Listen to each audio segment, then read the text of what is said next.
తెలంగాణ రాజకీయాల విషయానికి వస్తే 2034 వరకు నేనే ముఖ్యమంత్రిగా ఉంటా, నీ కొడుకు గుండె మీద రాసుకో అంటూ కేసీఆర్కు రేవంత్ సవాల్ చేశారు సార్. దీని మీద పీఆర్సీ నుంచి పెద్దగా రియాక్షన్స్ ఏమీ రాలేదు, కానీ సొంత పార్టీ నుంచి అభ్యంతరాలు వ్యక్తమయ్యాయి. కోమటిరెడ్డి రాజగోపాల్ రెడ్డి మునుగోడు ఎమ్మెల్యే అండ్ రేవంత్ క్యాబినెట్లో బెర్త ఆశించి భంగపడ్డ కోమటిరెడ్డి రాజగోపాల్ రెడ్డి ఒక పోస్ట్ చేశారు సార్ ఎక్స్లో. రాబోయే 10 ఏళ్ళు నేనే ముఖ్యమంత్రి అని రేవంత్ రెడ్డి గారు ప్రకటించుకోవడం కాంగ్రెస్ పార్టీ విధానాలకు వ్యతిరేకం. జాతీయ పార్టీ అయిన కాంగ్రెస్లో అధిష్టానం ఆదేశాల మేరకు ప్రజాస్వామ్యబద్ధంగా ముఖ్యమంత్రి ఎన్నిక ఉంటుంది. తెలంగాణ కాంగ్రెస్ను వ్యక్తిగత సామ్రాజ్యంగా మార్చుకునే ప్రయత్నాలను నిఖార్సైన కాంగ్రెస్ నాయకులు కార్యకర్తలు సహించరు అంటూ ఎక్స్లో పోస్ట్ చేశారు సార్. సో ముందుగా రేవంత్ రెడ్డి ఏం మాట్లాడారనేది ఒకసారి విందాం. 24 నుంచి 2034 వరకు రాసుకో చంద్రశేఖరరావు, నీ డైరీలో కాదు నీ గుండెల్లో రాసుకో, నీ కొడుకు గుండె మీద రాయి. 2034 వరకు ఈ సోదరుడు పాలమూరు బిడ్డ తెలంగాణకు ముఖ్యమంత్రిగా ఉంటాడు. పాలమూరు నుంచే ప్రజా ప్రభుత్వాన్ని నడుపుతాం. ఇది నా మాట, నువ్వు నీ గుండెల్లో రాసుకో చంద్రశేఖరరావు. పాలమూరు నుంచే శాసనం చేస్తాం, పాలమూరు నుంచే శాసనసభను నడిపించే బాధ్యత నేను తీసుకుంటా. సార్ రేవంత్ రెడ్డి ధీమాకు కారణం ఏంటి? కాంగ్రెస్ పార్టీ జాతీయ పార్టీ, సీఎం నిర్ణయించేది అధిష్టానం, కానీ రేవంత్ రెడ్డి అంత ధీమాగా ఎందుకు చెప్పాలి? రేవంత్ రెడ్డి ఎంత ధీమా ఏంటనే ఆయనే చెప్పాలి. రాజకీయ నాయకులు ఎవరైనా అలాగే అంటారు. సో నేను రేపు ఎల్లుండి మార్నింగ్ వెళ్ళిపోతా అంటాడా?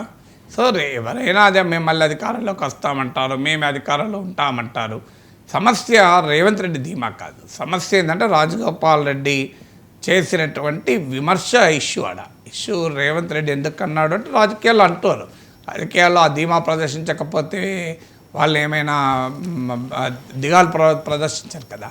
సో ఫండమెంటల్ క్వశ్చన్ ఏంటంటే రాజగోపాల్ రెడ్డి రైజ్ చేసింది, కాంగ్రెస్ పార్టీలో ఒక వ్యక్తి తాను ముఖ్యమంత్రిగా ఉండాలనుకుంటే ఉంటాడా? So that's a fundamental question. అందరికీ తెలుసు కాంగ్రెస్ హైకమాండ్ ఆ పార్టీ ఎమ్మెల్యేల అందరి అభిప్రాయం ప్రకారము ముఖ్యమంత్రి నిర్ణయిస్తుంది.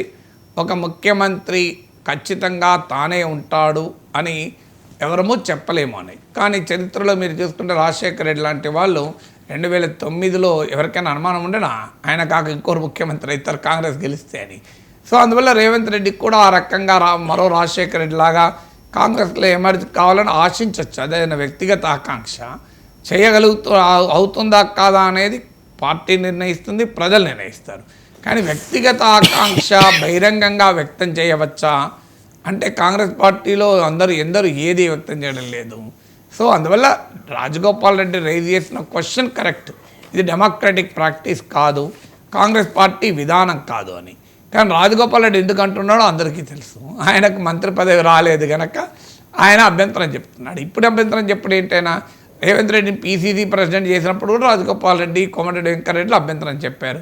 కోమటిరెడ్డి వెంకటరెడ్డి మంత్రి అయ్యాక ఇప్పుడు రేవంత్ రెడ్డే మళ్ళీ ముఖ్యమంత్రి. ఈ మధ్య నాకు గుర్తు కోమటిరెడ్డి వెంకటరెడ్డి కూడా అన్నాడు, మళ్ళీ నెక్స్ట్ ఎలక్షన్లో కూడా మేమే గెలుస్తాం, రేవంత్ రెడ్డే ముఖ్యమంత్రి అవుతాడు అని. రాజగోపాల్ రెడ్డి అంటలేడు అంటే ఆయనకు మంత్రి పదవి రాలేదు.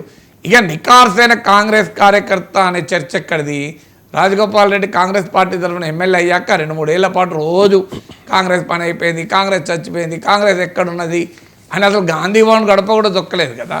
రేవంత్ రెడ్డి పీసీసీ ప్రెసిడెంట్ అయ్యాక రాజగోపాల్ రెడ్డి చాలా రోజులు కాంగ్రెస్ పార్టీ కార్యాలయానికే పోలే. తర్వాత బీజేపీలో చేరాడు, ఎమ్మెల్యేగా రిజైన్ చేసి మునుగోడు ఉప ఎన్నిక అయింది, బీజేపీ తరఫున గెలిచాడు. తర్వాత మళ్ళీ ఎన్నికల ముందు కాంగ్రెస్లోకి వచ్చాడు. అందువల్ల రాజగోపాల్ రెడ్డి అనటానికి ప్రాతిపదిక ఏంటంటే ఆయన మంత్రి పదవి రాకపోవడం వల్ల ఉండే అసంతృప్తి. ఎందుకంటే తనకు మంత్రి పదవి రాలేదు కదా అనే అసంతృప్తి ఎవరికైనా ఉంటుంది. అందులో రాజగోపాల్ రెడ్డి సీనియర్ నాయకుడు, నల్గొండ జిల్లాలో సొంత బలమున్న నాయకుడు కనుక ఆయనకు ప్రామిస్ కూడా హైకమాండ్ చేసింది వివేక్ రాజగోపాల్ రెడ్డికి బీజేపీ నుంచి వచ్చేటప్పుడని కూడా అంటారు. సో అందువల్ల ఆయన అసంతృప్తి అర్థం చేసుకోవచ్చు. కాంగ్రెస్ పార్టీలో డెమోక్రటిక్ ప్రాసెస్ గురించి మనం ఎంత తక్కువ చెప్పుకుంటే అంత మంచిది. కాంగ్రెస్ పార్టీలో ఇప్పుడు సిద్ధరామయ్య రోజు అంటలేడా ఒక సీఎం 5 ఏళ్ల వరకు నేనే ముఖ్యమంత్రి అంటాడు. డీకే శివకుమార్ హైకమాండ్ డిసిషన్ అంటున్నాడు. కాంగ్రెస్ పార్టీలో చాలామంది చాలా మాట్లాడుతూనే ఉంటారు కదా.